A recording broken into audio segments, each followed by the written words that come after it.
কলকাতা ময়দান, যেখানে রোজ সকালে মানুষজনকে খেলাধুলো বা জগিং করতে দেখতে পাওয়া যায়। শীতের মরশুমে তার পরিবেশটা কিছুটা আলাদা। এই সময় বিশেষ করে কলকাতার মানুষদের সব থেকে ফেভারিট পিকনিক স্পট এই ময়দান। তাহলে আমরাই বা কেন বাকিয়ে থাকি? আমরাও বাক্স প্যাটরা গুটিয়ে চললাম একটু অন্যরকমভাবে পিকনিক করতে। মানুষ যে এতটা নিখুঁতভাবে চাদর পাততে পারে না দেখলে জীবনে আনতাম না। এরপর মাল বহনকারী গাড়ি থেকে খাবার দাবার নামানো হলো এবং সবার প্রথম কাজ অ্যাস্থেটিক ছবি তোলা। আর খাবার দাবারের মেনুতে ছিল orange, biscuit, chips, cakes, chicken internet আর শীতকালে স্পেশাল জয়নগরের মোয়া।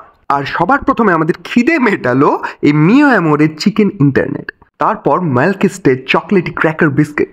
মাফলার পরিধান লজ্জাবস্ত্র হিসেবে না, ওপরে থাকা এই অসভ্য ককটার জন্য।